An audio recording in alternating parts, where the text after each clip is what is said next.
Hello दोस्तों, स्वागत है आपका द वर्ल्ड स्टेज चैनल पे। आज हम बात करेंगे यूएस गवर्नमेंट की एक रिपोर्ट पे जिसे डिफेंस इंटेलिजेंस एजेंसी ने रिलीज किया है और यह काफी इंपॉर्टेंट रिपोर्ट है। इसमें बहुत सारे इंपॉर्टेंट पॉइंट्स को डिस्कस किया गया है और यह भारत के लिए किस तरीके से इंपॉर्टेंट है इसको हम डिटेल से डिस्कस करेंगे।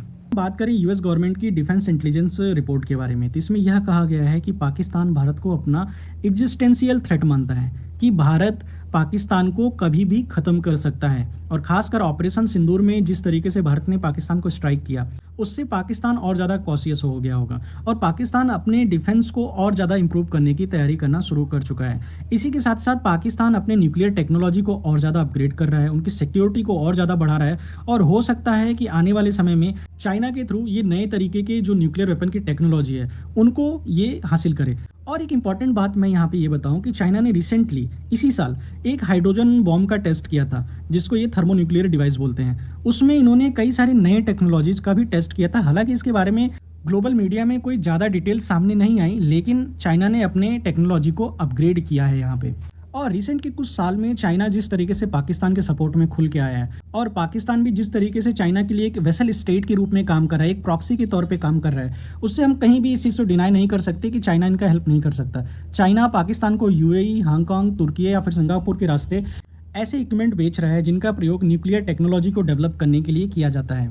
और वहीं पे चाइना की बात की जाए तो चाइना श्रीलंका, म्यांमार, पाकिस्तान, बांग्लादेश और मालदीव के रास्ते भारत को घेरने की कोशिश कर रहा है और यहाँ पे अपने एयर बेसेस और मिलिट्री बेसेस बनाने की तैयारी में है। और हमने रिसेंट में भी देखा है कि किस तरीके से मालदीव में, श्रीलंका में, नेपाल में, बांग्लादेश में एक जो ग्रेट जियोपॉलिटिकल गेम चल रहा है जिसमें चाइना और पाकिस्तानी इंटेलिजेंस एजेंसीज आपस में मिलकर काम कर रहे हैं और भारत के विरोध में एक तरह से बहुत सारे हर्डल्स क्रिएट कर रहे हैं। वहीं पे इंडिया की बात की जाए तो भारत चाइना को अपना मेन राइवल मानता है, चाइना को अपना सबसे बड़ा थ्रेट मानता है। हम पाकिस्तान को एक साइड थ्रेट मानते हैं और अगर देखा जाए तो ऐसा है, लेकिन जिस तरीके से धमकियां पाकिस्तान भारत को देता है, हमें कहीं से भी पाकिस्तान को कम सीरियस नहीं लेना चाहिए, क्योंकि पाकिस्तान सीधा हमें न्यूक्लियर वेपन की धमकी देता है। सोचिए, हमें कभी चाइना से भी इस तरीके की धमकियां नहीं आई जो कि एक्चुअल में हमारा मेन राइवल है। और चाइना, बांग्लादेश, पाकिस्तान, नेपाल एक तरह से एक लार्जर जियोपॉलिटिकल गेम का हिस्सा है जिसमें ये कई बार ऐसा हुआ है कि चाइना की प्रॉक्सी के तौर पे इंडिया के अगेंस्ट में काम कर रहे हैं। हमें अपने भी जो डीप स्टेट है, हमारे जो एसेट्स हैं, उनको और स्ट्रेंथन करना होगा और चाइनीज नैरेटिव को इन कंट्रीज में काउंटर करना होगा। हालांकि पाकिस्तान के मामले में मैं ये कहूँगा कि पाकिस्तान में लोग भी और वहाँ की सरकार भी वो हमारे विरोध में हमेशा रहेंगे और चाइना के लिए यह एक अपॉर्चुनिटी के तौर पे है। हमने बांग्लादेश में भी देखा कि वहाँ के लोग जिस तरीके से रेडिकलाइज हुए हैं, वह भारत के अगेंस्ट में काम करना स्टार्ट कर चुके थे। अब बस वहाँ पे सत्ता चेंज हुई है और वो खुल के अब भारत के अगेंस्ट में काम कर रहे हैं। और हमने नेपाल, श्रीलंका, मालदीव में भी चाइनीज इंटरफेरेंस बहुत अच्छे से देख लिया है। और इसके अलावा इसमें यह भी मेंशन किया गया है कि भारत अपने न्यूक्लियर ट्रायड को और ज़्यादा मजबूत कर रहा है, भारत अपने एयर डिफेंसेस को और ज़्यादा मजबूत कर रहा है। इंडो पैसिफिक रीजन में हम नए सिक्योरिटी पार्टनर्स की तलाश में, जिसे हम कह सकते हैं बायलेटरल और ट्राइलेटरल सिक्योरिटी डायलॉग्स को लेकर बहुत ज़्यादा अच्छे से काम कर रहे हैं। इसी के साथ इंडिया अपने मेक इन इंडिया जो डिफेंस प्रोजेक्ट्स हैं उनको बहुत ज़्यादा प्रायोरिटाइज कर रहा है और यह ज़रूरी भी है, क्योंकि कोई भी युद्ध हम खरीदे हुए वेपन्स पे कितना दिन लड़ सकते हैं। अगर हमारे पास खुद के वेपन्स होंगे, हम उसको अपने हिसाब से मॉडिफाई, डेवलप और अपने हिसाब से उसको हम यूज कर सकते हैं। उसमें किसी भी तरीके का कोई प्रेशर हमारे ऊपर नहीं होगा और हम एक लंबे युद्ध को सस्टेन कर सकते हैं। लेकिन इसके अलावा भारत के सामने और बहुत सारे ऐसे भी थ्रेट हैं जिनके बारे में इसमें नहीं कहा गया है। अगर यूएस की बात की जाए तो US is also a threat for India. US कभी नहीं चाहेगा कि इंडिया इतना सब्सटेंशली ग्रो हो कि यूएस की हेजमनी को चैलेंज करके रखे।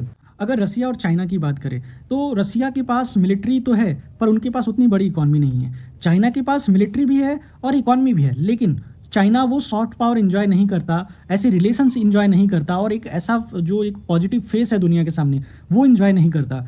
इंडिया के पास मिलिट्री भी है, इकॉनमी भी है और इंडिया का एक अच्छा और एक नैतिक चेहरा हमेशा से दुनिया के सामने रहा है। और पास्ट में भी देखा गया है कि यूएस ने किस तरीके से अपने हित के लिए, अपने इंटरेस्ट के लिए अपने ही पार्टनर्स को धोखा दिया है। बहुत सारे देशों में तख्ता पलट कराए हैं, बहुत सारी कंट्रीज में यूएस के डीप स्टेट ने बहुत सारी प्रॉक्सी वॉर्स लड़ी हैं और उस पूरी कंट्री को तबाह कर दिया है। हमें भी इस चीज को लेकर अवेयर रहना चाहिए। बांग्लादेश इसका साइनिंग एग्जाम्पल है, क्योंकि जिस तरीके से यूएस ने बांग्लादेश में अपनी इन्वॉल्वमेंट दिखाई है, उससे कहीं ना कहीं बांग्लादेश भारत के लिए एक बहुत बड़ा खतरा बन के उभरा है। अकेले यूएस ही नहीं, चाइना, पाकिस्तान भी इस पूरे लार्जर गेम में शामिल है। और अगर पाकिस्तान की बात करें तो यूएस ने पाकिस्तान को हर बार बचाया है। पाकिस्तान की सच्चाई को जानते हुए भी कि पाकिस्तान टेरर आउटफिट्स को पालता है, उनको एज अ नेशनल पॉलिसी के तौर पे यूज करता है, तब भी यूएस उनको अपने डिफेंस इक्विपमेंट्स को मेंटेन करने के लिए एक सिग्निफिकेंट बजट हर साल एलोकेट करता है। और इंडिया को यूएस की एक पॉलिसी को बहुत अच्छे से रिव्यू करना होगा। यूएस पाकिस्तान को भारत के खिलाफ एक चेक के तौर पे यूज करता है। इस चीज़ को इंडिया को बहुत अच्छे से रिव्यू करना होगा कि यूएस पॉसिबल क्या क्या स्टेप्स उठा सकता है भारत के खिलाफ। और यूएस को भी भारत के साथ एक म्यूचुअल अंडरस्टैंडिंग बनानी होगी कि अगर आप स्ट्रेटेजिक पार्टनर हो भारत के, तो आपको लॉन्ग टर्म में क्या क्या गोल्स दोनों कंट्री के हैं जिनको वो साथ में परस्यू कर सकते हैं। भारत केवल चाइना के खिलाफ वेस्ट के लिए एक शील्ड ही नहीं है, भारत एक मेजर पार्टनर है जो लॉन्ग टर्म पार्टनरशिप में बिलीव करता है। और यूएस को भी यह समझना होगा कि भारत अपनी स्ट्रेटेजिक ऑटोनॉमी या फिर अपनी जो सॉवरेनिटी है यूएस के सामने कभी सरेंडर नहीं करेगा।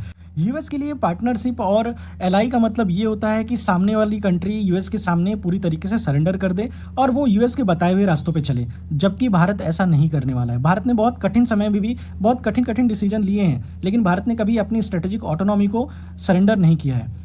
इसी के साथ इंडिया को ये भी इंश्योर करना होगा कि हमारे जो भी प्रोजेक्ट्स हैं, चाहे हमारे स्पेस सेक्टर में हो, चाहे हमारे डिफेंस सेक्टर में हो, चाहे हमारे सोशल सेक्टर में, उनमें किसी का इंटरफेरेंस ना हो, उन पॉलिसीज़ को कोई सैबोटाज ना कर पाए। हमने पास्ट में भी देखा है कि बहुत सारे वेस्टर्न कंट्रीज़ ने भारत के स्पेस प्रोग्राम को भी सैबोटाज करने की कोशिश की।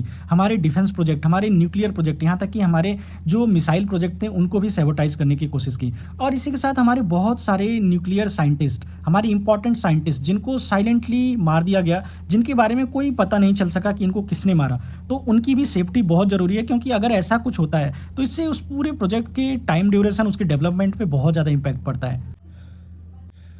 एक और एस्पेक्ट जिस पे भारत को बहुत जरूरी है काम करना, इंफॉर्मेशन एंड नैरेटिव वॉरफेयर। हमने ऑपरेशन सिंदूर के बाद देखा कि किस तरीके से पाकिस्तान ने यह प्रोपेगेंडा फैलाया कि भारत के 4 से 5 रफेल इन्होंने शूट डाउन कर दिए। और पाकिस्तान की इस प्रोपेगेंडा का समर्थन वेस्टर्न मीडिया ने भी किया। यूएस भी जिस तरीके से पाकिस्तान के समर्थन में खड़ा हुआ, वो देख के काफ़ी हैरानी होती है। इसी के साथ रशियन मीडिया ने भी इन बातों को कवर किया था, जो पाकिस्तानी नैरेटिव को सपोर्ट करता है। इतना सब कुछ तब हो रहा है जब हमने प्रॉपरली एविडेंस, सैटेलाइट इमेजरी सब कुछ दिया, जो कि एक प्रोफेशनल मिलिट्री दे सकती है। लेकिन इसके बाद भी वेस्टर्न कंट्रीज में पाकिस्तानी प्रोपेगेंडा को ज़्यादा वेटेज दिया गया और वहाँ पे पाकिस्तान के द्वारा कोई प्रूफ भी नहीं दिया गया इसके बावजूद।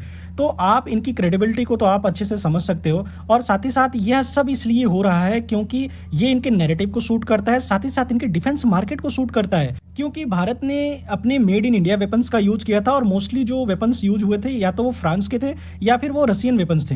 तो इन सारी चीज को लेकर हम ये कह सकते हैं नैरेटिव वॉरफेयर में हमें और ज्यादा मजबूत होना चाहिए।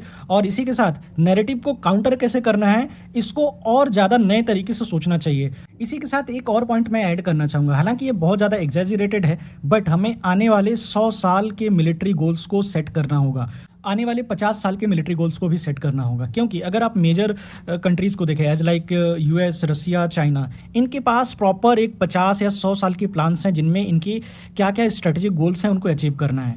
तो इन सारी चीज़ों को ध्यान में रख के हमें आने वाले समय के लिए तैयार रहना चाहिए।